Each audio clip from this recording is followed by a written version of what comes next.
Tapi pun, Waalaikumsalam. Ya pun. pemirsa, kali ini kita akan ngobrol-ngobrol mengenai manajemen kampus atau cara pengelolaan kampus, yang mana kemarin ada kejadian yang di luar dugaan, cara pengelolaan kampus yang kurang elok dengan mahasiswa baru, penerimaan mahasiswa barunya. Kami di sini mungkin bukan yang expert, tapi cukup mengerti lah ya. Ada Bang Firman Sponada, ada Mas Heri Wardoyo, yang coba kita berdiskusi tentang bagaimana kampus ke depan, bukan saja Unila, bagaimana pola penerimaan mahasiswa baru, bagaimana pengelolaan kampus yang sekarang kampus sudah jadi BLU ya. Badan Layanan Umum ya. Layanan umum, atau jadi ada pusat badan ya. hukum ya. Oke.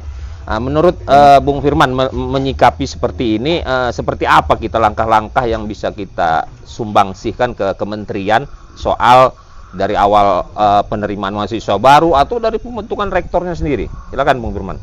Baik, terima kasih Bang Perdi. Assalamualaikum warahmatullahi wabarakatuh. Yang pertama, saya sebagai alumni tentu saja berduka terhadap musibah besar yang sedang dihadapi Unila hari ini terkait penangkapan rektor dan beberapa pejabatnya. Saya juga, salah satu anak saya sedang berkuliah di sana. Jadi saya secara pribadi, secara personal sangat berkepentingan dengan Ada Unila. S1 ya? S1 ya anak Bang S1 Firman anak ya? saya di FISIP kebetulan. Di FISIP ya? Di FISIP. Nah, perguruan tinggi itu kan sekarang ini kriterianya ada 3, Bang Perdi. Pertama, perguruan tinggi yang masuk kategori Badan Hukum PTN. Cuma ada 14 perguruan tinggi negeri secara nasional. Kemudian yang kedua, Badan Layanan Usaha PTN. Nah, itu Unila masuk kelompok ini. Yang ketiga, Satker PTN. Nah, kalau Satker PTN ini murni mengelola APBN. Oh, murni ya, Murni, nggak ada Kalau dari. BLU PTN, BHP PTN ini bisa mengelola usaha mereka. Kalau Satker ini nggak apa namanya dari ada uang kuliah nggak? Ada, Itu uangnya langsung masuk ke rekening negara. Masuk seperti dulu ya, masuk rekening negara dosen ya. digaji negara sama Gitu. Oke, terus yang kalau yang BLU seperti Unila, BLU, seperti UI, Badan Hukum itu lebih fleksibel mengelola keuangannya. Nah, di antara yang dikelola oleh Badan Layanan Usaha Perguruan Tinggi Negeri seperti Unila itu di sistem penerimaan mahasiswanya. Jadi menerima mahasiswa itu kan ada 3 jalur kan. Pertama, jalur prestasi. Jadi anak-anak SMA yang berprestasi itu diterima sebelum lulus ya, lulus ya. Diundang untuk mendaftar di situ, kemudian diterima. Nah, ini alokasinya 40% kalau menurut peraturan Menteri Pendidikan ya. Kemudian di jalur kedua, jalur yang tes. SBMPTN itu tes, ini 30% alokasi jatahnya, kuotanya. Udah 70 tuh. Udah 70, baru 30% sisanya itu adalah yang pakai jalur mandiri. Nah, ini yang ada tarif. Jadi orang walaupun tidak pandai secara akademik waktu SMA, dia bisa diterima di situ asal kuat secara finansial. Itu semua jurusan? Bisa, semua jurusan. Semua jurusan ada tarifnya juga, bukan hanya kedokteran yang butuh biaya besar. Semua bisa. Ekonomi, hukum, semua pakai 3 jalur itu. Lewat jalur prestasi yang undangan itu, lewat jalur tes yang SBMPTN, ada lewat jalur mandiri. Nah, jalur mandiri kalau terkait dengan kasus kemarin itu kan sebetulnya soal transparansinya saja. Sebenarnya nggak ada masalah. Dia menerima perguruan tinggi aturan mainnya dia nggak ada masalah. Nggak ada masalah, boleh ngambil karena itu dipakai untuk pengembangan kampus.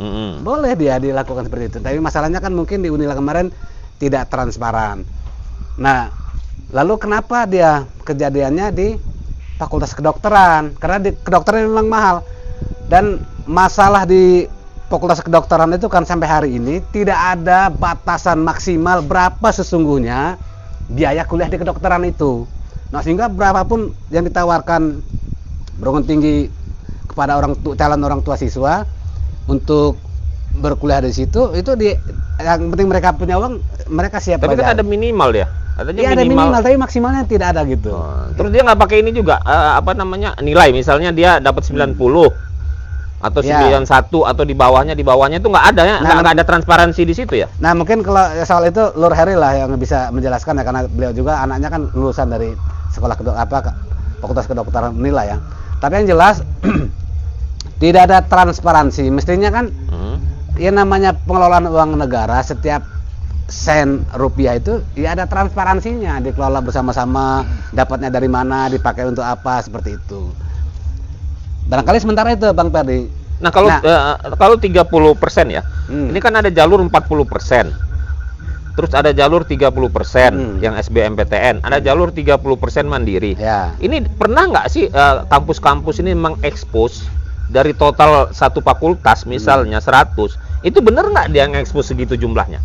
Ya belum pernah ada expose, makanya itu mungkin yang disebut kurang transparan itu. Kan bisa saja yang 40 jadi Ya. 30 gitu, yang bisa Ya. saja yang ini jadi 30-nya belum tentu karena ada masalah, tapi mungkin juga 30-nya karena kurangnya siswanya atau kurangnya mahasiswanya, mungkin begitu.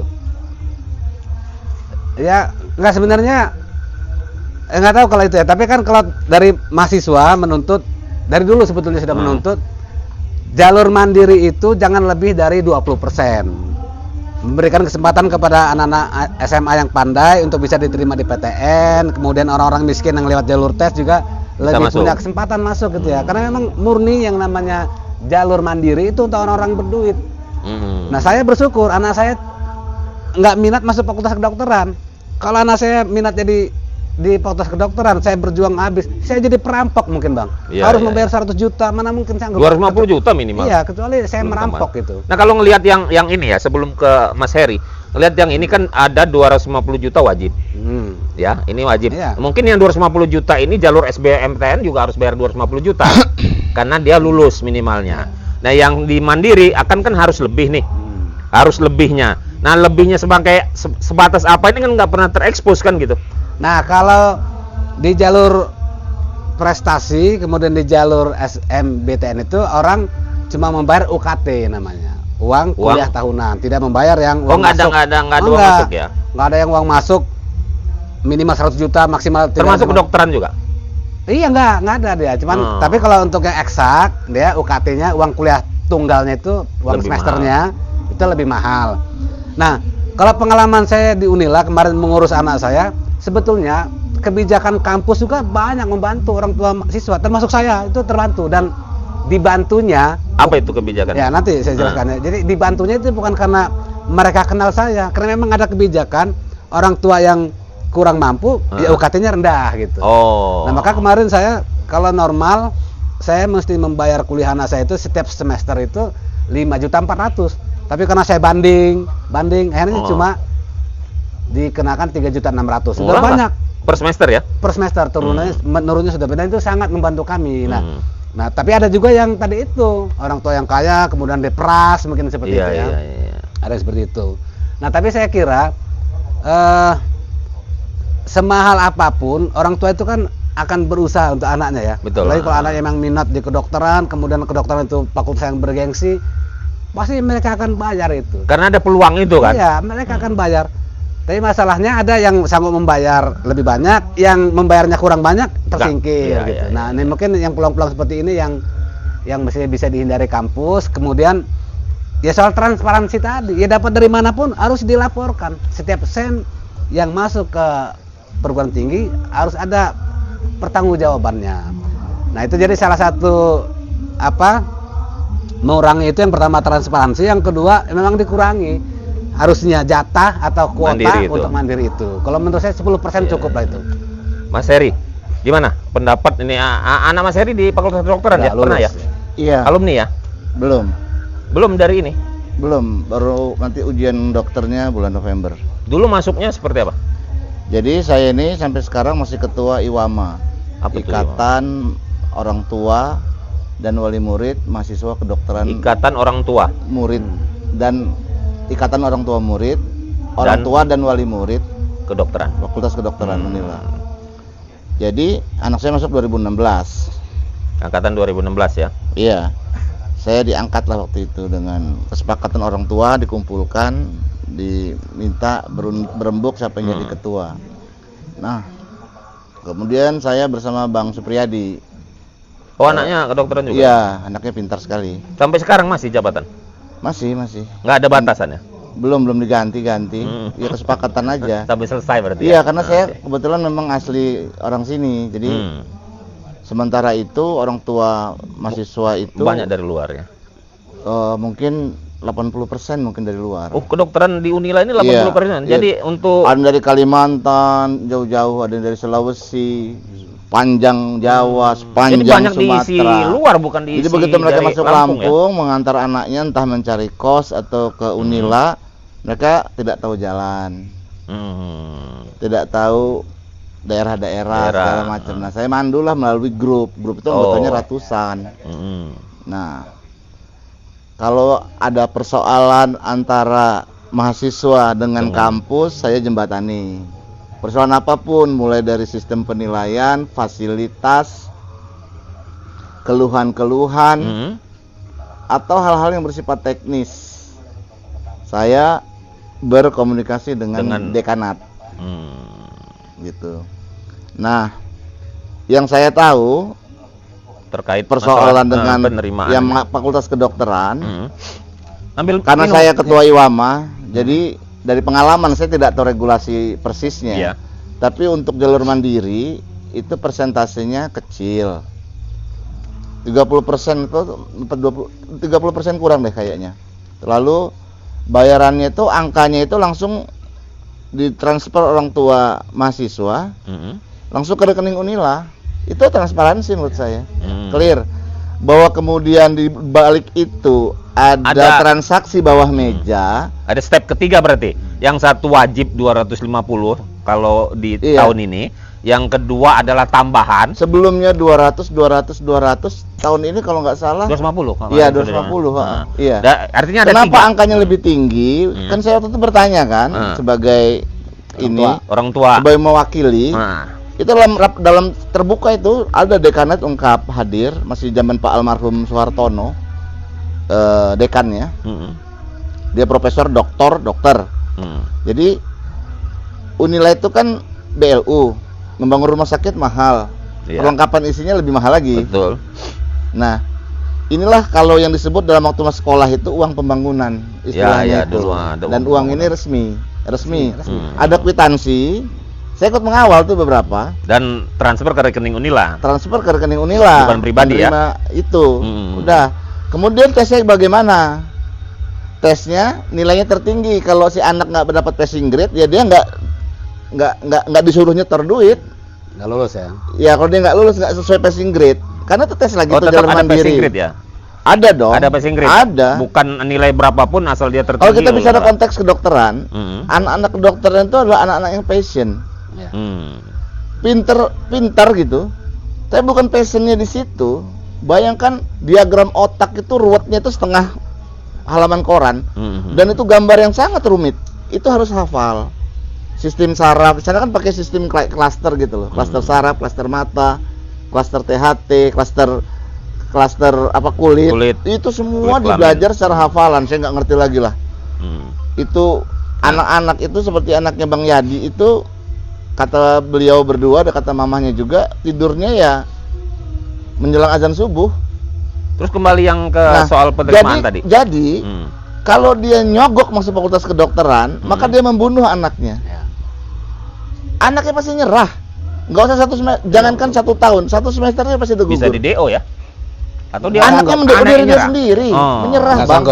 Kalau nggak passion ya? Nggak passion bang, passion. Anak saya tuh passionnya di situ ketika SMA 90. Memang dia mau di situ. Biologinya. Memang mau di kedokteran. Jadi kalau matematika segala macam bukan sesuatu yang terlalu dibutuhkan di situ. Dia biologi sama kimianya. Biologi. Proses kimiawi kan mereka nggak mungkin belajar kayak akhir lah proses kimia dalam tubuh kan. Iya. Seperti otak itu apa? Neutron dan elektrifikasi. Kan cuma 2 itu. Tapi kan masing-masing itu aja penjelasannya entah berapa buku. Jadi intinya kalau itu mahal bang, karena bukunya pun mahal. Itu tidak ada bajakannya, tidak ada di internet. Biaya ininya kan, biaya perjalanan di kuliahnya kan, bukan di uang masuknya saja kan, biaya perjalanan dia kuliah sampai lulusnya itu tidak terelakkan. Iya. Tidak itu terelakkan. Sangat tinggi memang biaya kuliahnya kan. Iya, meskipun ada anak adanya teman anak saya itu tinggalnya di musola sampai sekarang, dan dia bertahan karena dia passion, dia pintar, dia tekun, dia tangguh. Terus saya bantu nggak mau. Saya tahu betapa mahalnya. Sekedar sarung tangan aja, glove-nya itu beda. Belanjanya di toko yang hanya satu itu di Lampung, di Koga, Medika itu. Ya apapun mahal, maskernya mahal. Jadi selama mereka kuliah itu kan sangat Memang makan mahal. biaya, memang Jadi, sangat makan biaya. Dan arti- si anaknya senang, orang tua harus siap biaya. Gitu. Makanya dia lebih tinggi. Fakultas hukum itu kalau nggak salah itu 30 juta. 20 juta, 30 juta. Iya, mandiri, yang mandiri. Uang Kalau kedokteran memang kuliahnya jauh ya? lebih Uang tinggi. Uang masuknya. Uang masuk. Uang Iya. kuliahnya juga kan lebih mahal kan kedokteran? Enggak, anak saya 7 Oh, sampai sama 7 ya? juta. 7 sampai 9 jutaan gitu. Oh, Tapi bisa iya. bisa banding. Iya. Nggak, kembali yang itu Mas Heri. Kan soal passion tadi, pertama jangan memaksakan anak kalau bukan passionnya di situ. Ya. Iya. Jadi yang utama kan nilainya dulu harus masuk kan. Iya. Yang kedua setelah nilai, walaupun dia tidak membayar uang pembangunan istilahnya, tetap ada uang kuliahnya ini yang harus diperhitungkan orang tua juga kan. Kalau uang kuliah kan bayarnya cuma 6 bulan sekali Ya lah. ada biaya lain kan. Day by day-nya itu. Day by day yang untuk Iya. alat atau untuk apa kan? Wifi harus bagus. Hmm. Kalau anak saya HP harus yang tercanggih. Laptop kayak gitu. Laptop harus tercanggih. Karena anak saya kebetulan dia bisa bekerja secara komputer. Jadi komputer yang disuruh kerja sama dia. Dia menguasai teknologi gadget itu dari dia SD. Dia senang. Jadi begitu dia pulang, anak-anak yang lain masih setengah mati, dia pulang dia langsung buat perintah-perintah ke YouTube ke Google, dia langsung klasifikasi. Dia masuk kamar, disambungkan ke laptop, dia atur lagi ulang sebentar, dia mandi. Selesai mandi ini sudah jadi print. Kemudian dia fotokopi. Lalu dia tidur jam 9, jam 10. Yang lain rata-rata tidurnya pagi. Jadi Karena- day by day-nya seperti itu ya. Dan sangat banyak yang Nah, harus kembali yang ke dikuasai. persoalan yang proses penerimaan ini kan tidak ada masalah soal biaya tadi karena membangun rumah sakit. Ya, membangun Ini rumah sakit mahal. ya mahal dan itu pernah Peralatannya ditanggung lebih mahal lagi. sama APBN. Kan kalau nggak dengar Unila itu waktu itu proses penganggarannya sama dengan Hambalang. Kalau gitu dia jadi Universitas Satker. Oh, jadi BLU satker. itu harus ada kemampuan Tapi dari ada dana hibah dari universitasnya APBN juga. nggak? Iya kan universitasnya kan itulah makanya universitasnya menjadi BLU. Oh, jadi harus mandiri dia nyari itu Dia biaya mandirinya, rumah sakitnya juga. Nah, maka Unila punya lembaga penelitian ini bisa bekerja sama dengan pihak luar. Itu kan bagian dari pendapatan. Nah, sekarang dia punya lahannya dikerjasamakan dengan pihak ketiga. Itu kan semua pemasukan ekonomis. sekarang udah punya rumah sakit ya? Udah berjalan rumah sakitnya? Belum. Apa Ya, karena belum, COVID belum. kemarin? Belum. Macam-macam lah Sementara ini hambatannya mereka kemarin. di mana prakteknya? Atau sekolahnya? RSAM. Oh, Abdul Muluk ya? Iya. Abdul Muluk. Oh, jadi begini, intinya Mereka itu misalnya ketemu mayat pertama kali untuk diotopsi. Mereka harus menyapa yang ini berdoa dulu dan dosen-dosennya mengatakan berikan salam penghormatan ini gurumu gitu kepada jasad itu yang mau untuk sarana belajar otopsi gitu. Nah, terkait yang masalah kita nih ya, penerimaan kenapa sampai kejadian bahwa penerimaan ini ada sisi lain di luar yang resmi. Kan yang ditangkap ini kemarin ada di luar yang resmi kan? Sebenarnya ada di luar yang resmi menurut Ya kalau dia masuk resmi semua dia nggak ditangkap. nggak ditangkap kan nggak salah. Ada di luar resmi saling bersaing. Pertama bersaingnya yang resmi untuk naikin harga biar diterima karena jalur mandiri ya. Tapi di luar itu ada juga yang persoalan ini. Jadi kan ada peluang. Bagaimana menurut Mas Heri mengatasi ini di kementerian ini supaya tidak ada peluang lagi yang seperti ini? Kalau Selain saya passion berdasarkan- tadi loh. Kalau soal black market, saya nggak ngerti sama sekali. Bahwa ada persoalan, saya selama ini memfasilitasi karena mereka juga punya keluarga yang keluarganya diterima fakultas kedokteran, itu pada posisi sudah diterima, Bang. Mereka hanya perlu tahu rektorat di sebelah mana, ya gitu-gitu, Bang. Persoalan seperti itu. Iya. Jadi saya nggak ketemu dengan yang di luar itu. Saya bertemu dengan orang tua mahasiswa yang anaknya sudah diterima. Sudah diterima. Saya Oke. memfasilitasi lah sebagai ketua. Dan nggak ada yang cerita juga ya soal itu ya. Nggak ada yang cerita. Nggak ada yang cerita juga ya soal. Ceritanya ya biasalah. harus cari kos di mana, lingkungan yang aman ya, di mana. yang persoalan sangat teknis lah ya. Teknis Sangat teknis orang tua kepada anak lah. Karena mereka anak rantau dan jauh-jauh. Jadi saya pun harus menganggap mereka anak saya juga gitu. Nah, Bang Firman, kembali Bang Firman. Kalau dulu ya, setahu saya di era saya itu universitas negeri itu di UI ataupun di mana lagi yang ada kedokteran ya, ini kedokteran itu mereka ikatan dinas. Rata-rata ikatan dinas 20 tahun, kalaupun keluar dia bisa kena denda. Nah, ini yang didapat, kalau saya ngelihatnya yang didapat, ini tidak ada kaya atau miskin. Yang berprestasi, dia lulus tes, semua dibiayai negara. Kembali ke Satker nih ya, bukan BLU kan jadinya ya, kalau sekarang kembali biaya negara. Nah, sementara kita ini kan ada kekurangan dokter. Tenaga medis. Bandar Lampung juga tenaga medis juga kurang, ya. Apalagi di luar, jadi bidan kebanyakan di daerah-daerah itu kebanyakan bidan. Apalagi dia sekolahnya mahal, nggak mau dia dipasang di situ. Nah, kalau saya sih cenderungnya, menurut saya ada hal-hal yang itu dimainkan ikatan dinas. Sementara kalau dia mau jalur mandiri itu bisa nggak ditempatin di PTS lagi seperti dulu itu, untuk menghindari itu gimana? Jadi yang nggak diterima lewat jalur tes masuk ke PTS gitu. Masuk ke PTS yang kayak dulu kan begitu tuh. Jadi PTS itu terisi di yang jalur mandiri. Ini kedokteran ya, khusus kedokteran nih yang kita. Saya jawab dulu ya. Karena anak saya juga waktu itu diterima di Universitas Trisakti. Kedokteran Trisakti ya? Iya, kedokteran Trisakti. Tapi dia memilih di Lampung. Anak saya selesai 3,5 tahun. Esket sarjana kedokteran. Tapi setelah itu kan harus menunggu sekian bulan, sekitar 2 bulan ya Pak, untuk koas, co-assistance di rumah sakit. 2 tahun, bayar 30 juta. Untuk 2 tahun 24 bulan. Jadi harga segitu, kesepakatan lagi saya dengan keluarga besar Iwama. Mereka rata-rata ini aturannya begini, regulasinya begini, seluruh Indonesia sama, oke, mereka bisa terima. Transfer. Ya. 2 tahun tuh Bang. Jadi udah 3,5 tahun ditambah 2 tahun koas saja, 5,5 tahun. Sudah 5,5 tahun selesai koas, menunggu lagi 2 bulan untuk ujian dokter. Waktunya belum tentu pasti nih, karena tergantung kesibukan para penguji, macam-macam lah. Akhirnya kalau nggak salah hampir 2,5 atau 3 bulan baru ujian dokter. Begitu ujian dokter, banyak yang pinter-pinternya berguguran, entah ada yang jatuh di saraf, ada yang jatuh di anestesi, gitu, macam-macam ininya. Ya, persoalan apa? Iya, yang pinter. Iya kata Unil ini akreditasinya A loh. Kedokterannya. Iya. Kalau dia nggak punya rumah sakit, tetap A. Memang bagus. Memang bagus. Dia sangat ketat gitu. Udah lulus anak saya nih, kemudian nunggu ujian dokter. Nunggu ujian dokter aja masih November. Oke? Setelah ujian dokter, jadilah dokter. Itu aja udah berapa tahun tuh anak saya sekolah. Dari situ harus internship, wajib itu. Kalau dulu apa?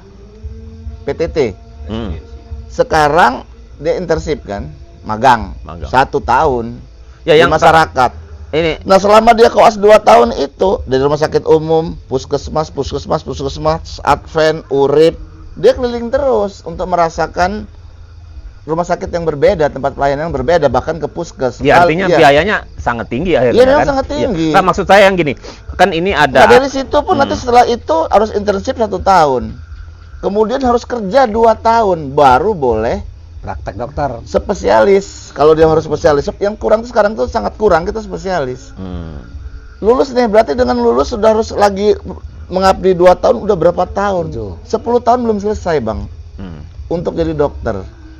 Walaupun dia anak saya tuh lulusnya 3,5 tahun 5 bulan. Dengan IPK 36. Itu masih menunggu yang prosesnya lama. Sudah 2 tahun kerja, 2 tahun lagi harus mengabdi. Jadi hitungan saya dipotong 2023, 24, 25, 27. 2027. Jadi 11 tahun dia baru boleh spesialis. Oh, spesialis. Spesialis Itu Pak. 5,5 tahun Bang rata-rata. Oke. Mau berapa tahun kita tunggu anak kita? Saya paham itu yang maksud Mas Heri. Iya. Yang saya ini kan ini Jadi maksudnya begini Bang, saya cerita ini untuk menggambarkan betapa Fakultas Kedokteran Unila itu sangat serius. Iya. Sangat serius. Bahwa siapa yang diterima kan bukan urusan dekanat. betul. Itu kan urusan rektorat. Iya, Dalam sidang terbuka yang dipimpin rektor, ada wakil rektor, lengkap.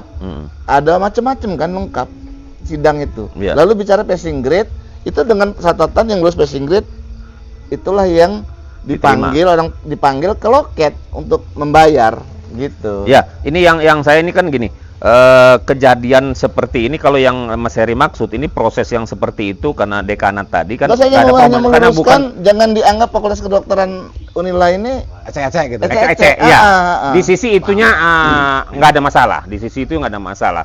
Yang jadi persoalan timbul ketika itu dijadikan bahan untuk mencari tambahan lain gitu, untuk penerimaan mahasiswa baru, ya di luar yang tadi Mas Heri katakan. Dari situ timbul lagi masalah bahwa orang miskin nggak bisa jadi dokter. Timbul lagi masalah seperti itu. Nah, tadi yang saya katakan dengan Bung Firman bahwa dulu kenapa ada ikatan dinas?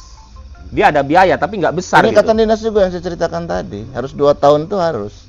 Ya, yang situnya. Enggak, ini ikatan dinas dari awal seperti STAN. Dari awal dia sudah diterima, itu harus berbayar gitu seperti Yang diurus negara kan fakultas-fakultas lain juga saya pikir sih. Nah, enggak ini Bahwa kita juga masih kekurangan profesi ini, kekurangan profesi ini, kekurangan profesi ini. Mungkin dalam pandangan saya. Iya. Nah, Jadi saya nggak bisa kita meminta Jadi, negara gini, kan kita memuliakan salah satu fakultas. betul. Ini kan mengakomodir pendapat-pendapat kita diskusi ini dapat bahwa orang miskin nggak bisa jadi dokter. Bisa, Bang. Nggak bisa. Bisa, Bang. Jadi gimana?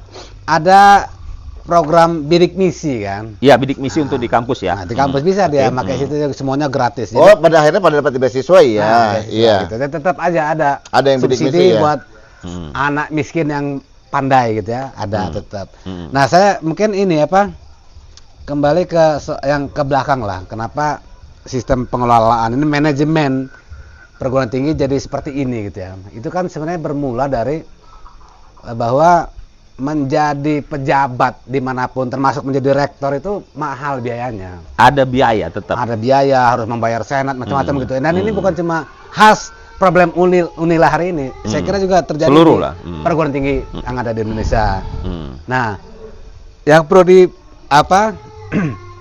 diubah saya kira pertama dalam pemilihan rektor itu harus melakukan uji publik. Jadi suara mahasiswa didengar. Siapa dari banyak kandidat ini yang paling layak? Dan Senat yang memilih 3 orang untuk dikirim ke Menteri Pendidikan itu harus mendengar suara-suara ini. Suara publik, suara alumni, suara mahasiswa itu didengar. Selama ini kan banyak sebetulnya. Yang bagus tuh si A siswa, yang bagus tuh si A B. kata publik segala macam. Tidak diakomodir oleh kawan-kawan Senat. Pokoknya terpilihlah yang kelompok-kelompoknya saja. Iya. Ini saya kira diubah. Jadi gini, memang dalam beberapa tahun terakhir ini pemilihan rektor itu persis kayak pemilihan kepala daerah. Walaupun Ada bukan tim sukses Ya. dan setelah terpilih yang bukan tim sukses digusur. siap-siap saja tersingkir. jadi kayak ada Siapa yang bukan gerbong? ada rejimnya. Iya. Iya. Ya memang. Dan makin parah yang sekarang ini. Dan bukan khas Unila kan di semua Dan bukan hasut nilai juga. di semua perguruan tinggi. Dan ini imbasnya itu residunya itu ada sampai 3, 4, 5 tahun setelah pemilihan. Ya. Orang jadi musuhan sesama kawan gitu, Iya. pasca Kadang- Yang tidak ikut ini tidak bisa ikut pendidikan ini, jenjang ini atau naik pangkat ini. Kayak pengurus partai politik ketika pimpinannya berganti di daerah gini kan Ya, terbuang musuh-musuhan. semua tuh dimusuhin Ya, semua begitu. dihabiskan. Kan hampir sama kalau kayak seperti itu. Ya kan jatuhnya seperti itu. Nah itu Kalau di pilkada saya pikir nggak gitu semua. Nggak di pilkada nih pemilihan Kalau di- partai politik, pengurus partai politik kan hampir sama ini kan jadi pengurus kan Itu di hal yang kampus sangat itu. berbeda. Ini perguruan tinggi ya yang mencetak orang-orang yang akan meneruskan negara ini. Tapi mereka berada dalam sebuah sistem di mana untuk pemilihannya keluar biaya besar yang sangat besar. Konon hampir seperti biaya pilkada. Ada sponsor di situ. Ada pengembalian uang dari sisi sponsor itu. Ada lobby dan juga bla bla kementerian. bla. Kementerian punya 35%, Bang. Itu besar banget. Kalaupun dia sudah kuat-kuat begitu di veto sama kementerian ngasih 35%, selesai lah si calon kuat, si calon favorit, si calon idola ini. Gerbong inilah yang kemudian memimpin, persis seperti rezim. Apa tadi Bung Firman coba terusin tadi. Ya. Kan ini korelasinya hampir sama Jadi dengan ini Mas kan Heri. sebenarnya membangun perguruan tinggi itu seperti kata Lur Heri tadi, kita mempersiapkan generasi mendatang kan untuk menggantikan kita-kita ini. Maka dia harus dibangun di suasana yang kondusif. Para dosennya bisa menjadi panutan gitu secara akhlaknya, secara keilmuannya macam-macam. Bukan karena kelompok tadi ya, bukan. Gitu. Nah, maka yang seperti ini yang harus kita ciptakan. Nah, kalau kondisi masih seperti sekarang, ya akan sulit. Maka nanti mahasiswa juga akan pragmatis juga, akan meniru para dosennya, meniru rektor-rektornya gitu, meniru dekannya, kelakuannya gitu. Iya. Yang kalau segala sesuatu pakai uang, ya mereka akan pakai uang. Nah, untuk mengatasi itu saya kira tadi itu yang pertama, dia harus ada uji publik untuk setiap pemilihan rektor dan dekan. Gitu. Masuk persentase juga tuh uji publik tuh. Iya dong, harus jadi ini loh calon-calon yang mendaftar menjadi rektor kita dipublish biar mahasiswa menilai. Publik menilai, termasuk alumni kan di publik itu menilai. Nah, penilaian publik ini itu yang menjadi dasar kawan-kawan senat memutuskan siapa 3 orang yang akan dibawa ke Jakarta. Nah, sembari kita mengurangi jatah menteri yang 35% terlalu banyak besar kata Lur Heri tadi. Ya kalau bisa 10% saja lah atau 15% lah jatah menteri itu untuk menentukan Cuman siapa yang ngaminin aja lah ya, gitu. siapa yang menjadi atau mestinya nggak usah ada Iya. gitu. Dia kan cukup Atau dia mantau prosesnya aja ya. Iya. Seperti itu. Nah, tapi kalau masih dia 35%, maka kita pakai peta komplit. Jadi dibuat menteri nggak ada cara lain, harus milih yang dikehendaki oleh publik di Lampung gitu misalnya. Atau kalau dia di Unila yang uji publiknya bener gitu. Publik Unila pengennya Heri Wardoyo yang jadi rektor, maka kita peta komplit menteri supaya milih Heri Wardoyo dengan cara para senat itu memutuskan misalnya kan cuma 65% ya jatah mereka karena 35% sudah punya menteri. Maka calon tertentu si A ini kita kasih sampai 50%, sisanya untuk yang 2 ini. Kita ajukan ke menteri. Itu sudah terpeta komplit. Tapi ini mungkin nggak baik ya. Yang paling mungkin itu kita berjuang yang 35% jatah menteri itu dikurangi atau dihapuskan. Iya. Dan ada tambahan uji publik. Uji publik. Nah, kemudian pemilihan senat perguruan tinggi juga saya kira harus melihat senioritas lah. Jangan sekarang orang belum doktor sudah jadi ketua senat misalnya, itu kan melukai perasaan-perasaan yang sudah lama jadi profesor. Cuman jadi anggota senat aja. Etikanya ya. Iya. Karena kan kalau yang kita lihat ini perguruan tinggi ini harusnya penuh dengan etika. Ketua senatnya Yes, belum doktor kan, masih kandidat kan. Iya. Ketua senatnya. Senat. Itu memimpin pemilihan rektor lagi ya. Nah, itu. Sementara banyak profesor dokter, Yang guru urusan besar. senior kan yang senior. memang di pendidikan gitu ya. Memang di Iya. pendidikan. Harusnya mengutamakan etika. Perguruan tinggi itu. ITB berhasil dengan sistem seperti ini. Terpilihnya rektor wanita, muda. UGM juga sama, perempuan, muda. UI perempuan, muda. Dan kita yakin bahwa orang-orang muda inilah yang akan bisa membawa rektor, gerbang universitasnya. Saya sudah bicara ini ketika tahun 87, saya masih semester 3, saya sudah bicara dengan beberapa teman. Rektor idealnya itu harus orang marketing. Kenapa? Dia bisa menjual penelitiannya untuk kemajuan universitasnya. Bukan marketing untuk cari uang ya, bukan ya? Ya cari uang Untuk membangun kampusnya. Seorang penelitian profesor biologi saja, 3 penelitian aja dia buat, itu bisa 1 miliar loh. Dibuatlah regulasinya, berapa universitas, berapa untuk dia, untuk membiayai dia pribadi, diatur aja. Artinya seperti itu. Dan setiap doktor itu kan pasti sudah mengalami keharusan menulis 2 jurnal berskala Scopus. Iya. Ini kan sangat ketat nih. Internasional. Mereka dari awal untuk sekedar menjadi doktor Dan itu masuknya sudah di masuk jurnal dalam itu sebuah juga susah sistem kan? yang Masuk di jurnal susah. susah setengah mati. 20 kirim belum tentu diterima sekali. Iya. Harus dibuat lagi yang baru atau lebih sempurna. Sudah itu ada sistem. Kalau sekarang kan sudah bisa ada artificial intelligence kan. Berapa? 8% plagiat masih dibenarkan atau dianggap itu mengutip pendapat orang lain kemudian dijabarkan dengan teori sendiri. Seketat itu loh. 8% masih boleh. Lebih dari 8%, saya lupa 18% atau masih ada yang diperbolehkan lah intinya. Iya, masih diperbolehkan, tapi bukan plagiat, dia mengutip kemudian itu jadi dasar dia menelurkan tesis baru gitu. Dan kembali masalah artinya maksud saya, dosen-dosen ini kan harus memang sudah harus dalam sebuah sistem yang sangat terukur loh. Sangat terukur sistem kerjanya. Nah, OTT KPK kepada Rektor Unila itu langsung meruntuhkan moral Civitas Akademika. Civitas Akademika kan 3 ya, mahasiswa, dosen dan tenaga pengajar, alumni. Siapapun adalah Civitas Akademika, dan itu langsung runtuh moralnya. Saya tidak berani lagi. Saya takut anak saya nanti gimana. Lulusan Unila langsung dicap kan, mengalami semacam degradasi. Akan dipukul rata. Mengalami demoralisasi sekarang ini kepada seluruh alumni. Nah, saya potong. Masalah yang ini kejadian seperti ini, apakah mahasiswa yang terkena tadi, yang ada katakanlah tanda petiknya sogok ataupun suap atau bayarnya lebih di luar sistem, itu boleh diteruskan atau tidak itu? Ini jadi pertanyaan wartawan ke Profesor Suharso kemarin dalam jumpa pers. Warek 3 ya? Warek 4 ya? Warek 4, oke. Dijawab, itu nanti akan kami kaji bersama Dikti dan ya para guru besar.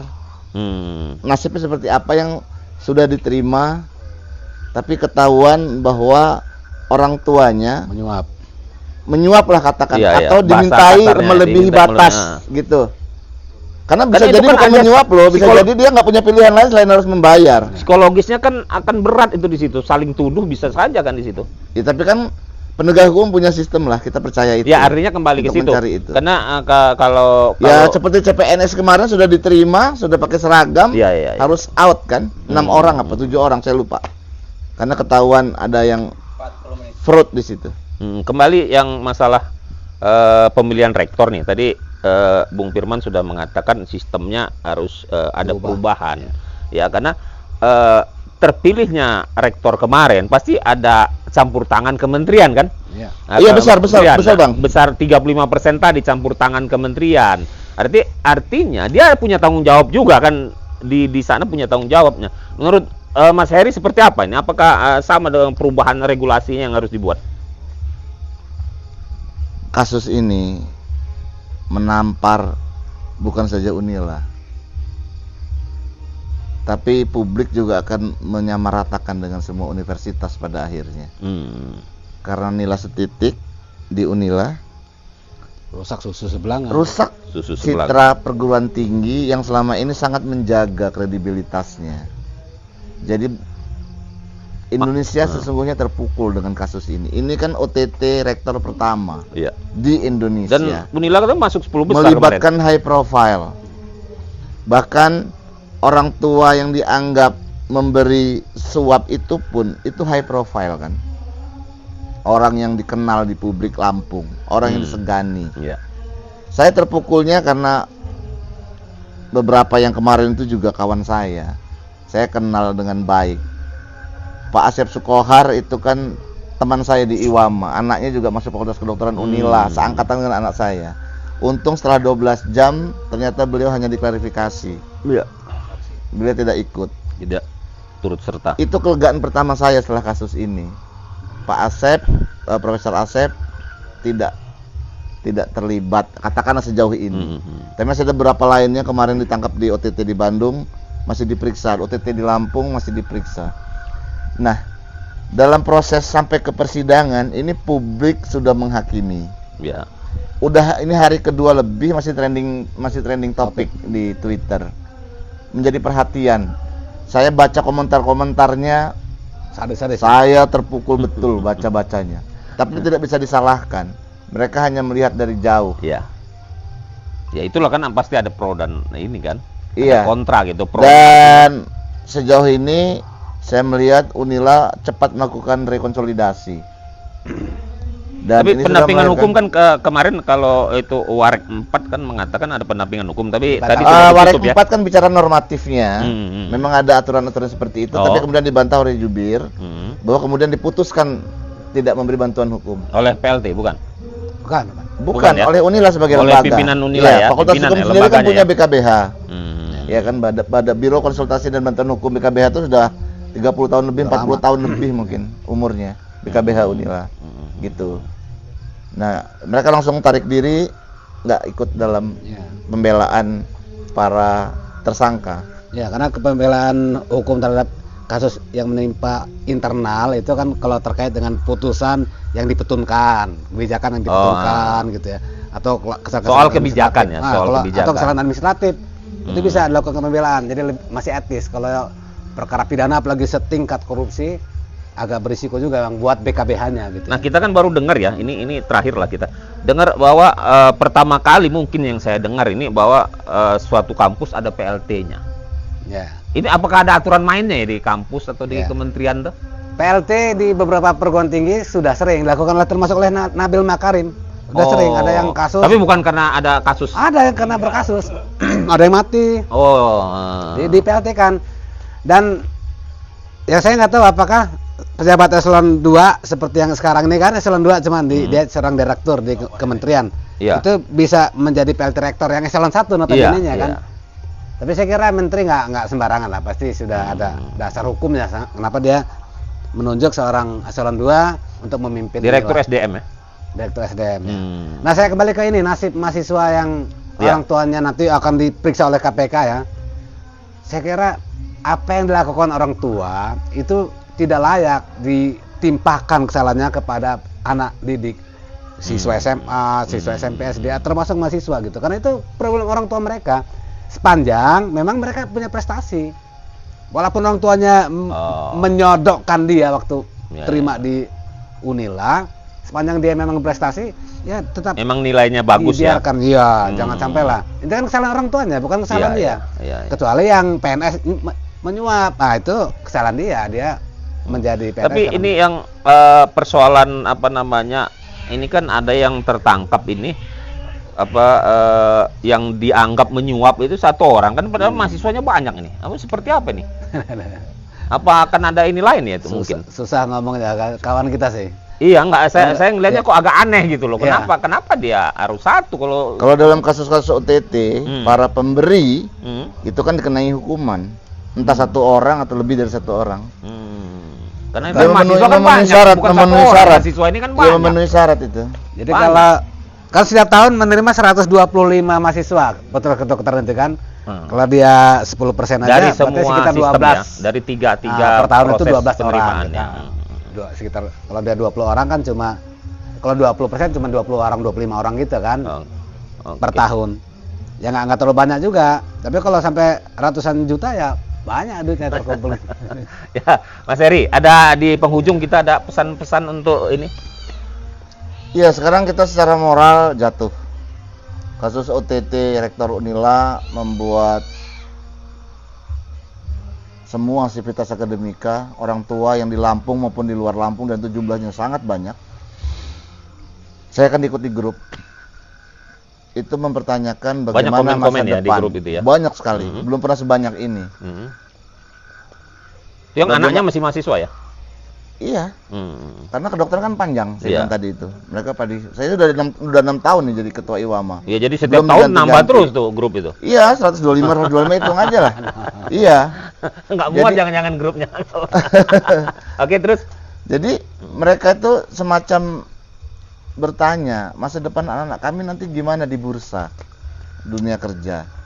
Apa yang diakui, semacam kecemasan-kecemasan yang sangat manusiawi, kecemasan mereka terhadap masa depan anak yang lulusan universitas yang rektornya di OTT. Nah, jadi kembali Unila harus melakukan rekonsolidasi secara cepat, membangun kembali sistem dan menegakkan kembali nilai-nilai perguruan tinggi yang luhur, dan kasus ini segera di cut off, terpisah.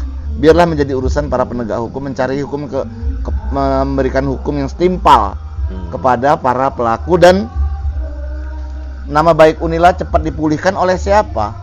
Ya oleh kembali sivitas akademikanya. Oleh mereka sendiri. Oleh mereka sendiri. Oke.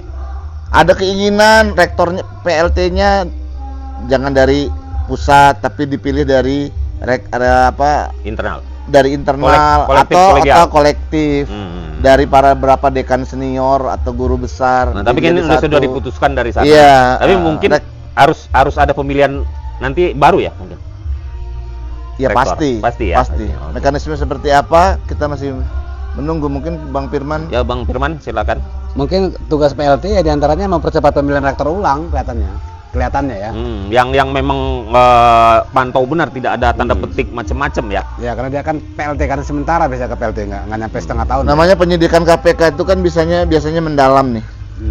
Biasa dari Fakultas Kedokteran penerimaan di luar semestinya termasuk ke pembangunan fisik Unila selama ini. Bisa saja kan? Bisa saja merembet. Kalau uangnya dipakai di luar ini berarti dia kena pasal pencucian uang kan, tindak pidana pencucian uang. Oke. Lebih berat lagi hukumnya. Akan merambat, dan sampai persidangan sekalipun ini akan menjadi konsumsi publik yang luas. Selama itulah Unila kalau dia tidak menguatkan diri, bergandengan tangan, maka moral kita bersama makin jatuh.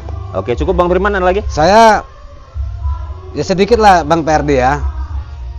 Ya saya terus terang berduka terhadap masalah ini, dan saya berharap kawan-kawan di Unila, teman-teman dosen, mahasiswa ini tetap semangat. Cepat pulih ya. Tetap semangat dan mudah-mudahan cepat selesai badai ini. Dan percayalah bahwa publik juga tahu ya bukan Unila itu yang melakukan kesalahan ini, cuma segelintir orang yang karena keserakahannya kemudian terpleset gitu ya. Jadi tetap masih banyak yang baik di Unila itu, dan itu yang membuat kita optimis bahwa ya Unila cepat bangkit lagi dari masalah ini. Mudah-mudahan saya sih berharap sebagai alumni masalah ini tidak membuat nama Unila ambruk, kemudian para alumni yang menjadi tidak ada harga lagi di masyarakat seperti itu.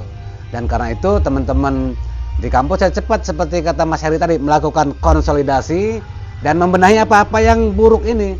Jangan lagi dilakukan hal-hal yang buruk seperti itu, dan lebih transparan dalam mengelola terutama soal keuangan. Perbaiki sistem ya. Sistemnya internal. diperbaiki lagi. SPI harus bekerja lebih keras. Satuan Pengawas Internal kan ada. Jadi dipimpin Dr. Budiono. Oke. Pemirsa, baru saja kita diskusikan mengenai Universitas Lampung yang baru kemarin saja ada OTT KPK. Dari simpulan yang bisa saya ambil bahwa kalau bukan menurut Mas Heri, kalau bukan passionnya di Fakultas Kedokteran, ya jangan dipaksakan oleh orang tuanya masuk. Kemudian soal pemimpin-pemimpin di Unila, pemilihan rektor atau apapun, senioritas ataupun tingkatan itu juga harus dijaga agar di kampus itu nyaman gitu, tidak tiba-tiba lompat, tidak seperti atau urusan politik ya. Tetap mereka adalah pendidikan yang mendidik masa-masa depan anak-anak muda kita ke depan. Dan dari Bang Firman dan Mas Heri Wardoyo bahwa Unila harus cepat pulih. Pimpinan di Unila ataupun dosen di Unila ataupun organisasi harus cepat berbenah dengan adanya kejadian seperti ini, dan kita turut berduka cita juga. Tetapi juga jangan kita juga para dosen di Unila ataupun pimpinan di Unila menghakimi kawan-kawan yang lain juga. Jadi ada dendam di seperti itu. Lebih baik kita berpikiran positif, ke depan Unila akan jadi lebih baik, karena persoalan yang akan bertambah seperti kata Mas Heri, mahasiswa Fakultas Kedokteran ini ada beban di pekerjaannya nanti. Lulusan akan dikatakan bahwa kena stigma semua bermasalah. Itu saja yang bisa kita diskusikan malam ini. Mungkin ke depan akan ada diskusi lagi tentang ini untuk perbaikan manajemen kampus yang akan datang. Wabillahi taufiq wal hidayah. Wassalamualaikum warahmatullahi wabarakatuh. Waalaikumsalam warahmatullahi wabarakatuh.